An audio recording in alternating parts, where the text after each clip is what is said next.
Older adults are fascinating and wise. They're constantly adapting. We don't think about this, but it's a time with a lot of change. If you think of all the older adults in this country, 10,000 are turning 65 every day right now. There's so much we can do preventively to help them stay independent and functional. When I was a nurse practitioner providing house calls, I had a patient who was 101 years old who got around her apartment in a wheelchair but had to get onto her hands and knees to get into her kitchen. We got her moved to a remodeled grade school building that had beautiful tall windows, lots of sun, and she could get all around in it. Within a few visits, I was able to take her off of 2 of her diabetes medicines and 2 of her blood pressure medicines. She was the same person with the same cells, but what had changed was her environment. And that was a real aha moment for me. If someone can get around, if they're happier, if they're not socially isolated, they're not scared, look at what this does to the biology of people. I started to think about what we could do with that. Together with colleagues, we developed a Capable program. It's 4 months long with a nurse, an occupational therapist, and a handy person. Exercise number 9, heel-toe walking. Right, I know. Every time you feel like you're going to fall, Right. you use your core muscles to catch yourself. Right. You're good at that. I can tell you're practicing. Of course. Small things make big differences in older adults' lives, like a sturdy step stool, or like lowering the shelves in their kitchen. Everyone wants to have control over their lives. We all do, and that doesn't change as we grow older.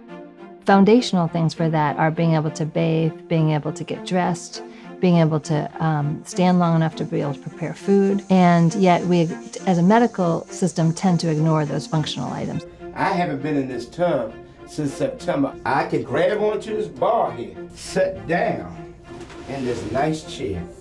Ooh, I think I'm in heaven, chair. Capable is client-directed, not just person-centered. The clinician is there only to elicit their goals, to understand what they want, and to help suggest possible ideas, but the older adult is in charge. When they drive the goals, then they're going to be implementing what they came up with. If they're trying to exercise more because they want to be able to get out their front door, then the motivation comes intrinsically from them instead of from the nurse nagging them. We found that 75% of the people improve.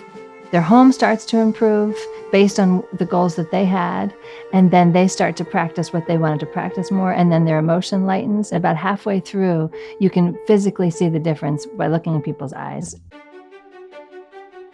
Capable is now in 28 places in 14 states. The implications are multiple. We could save money from hospitalizations that we could then use for other important needs. We'll have healthier older adults who can do things like go out and volunteer or take care of their grandchildren.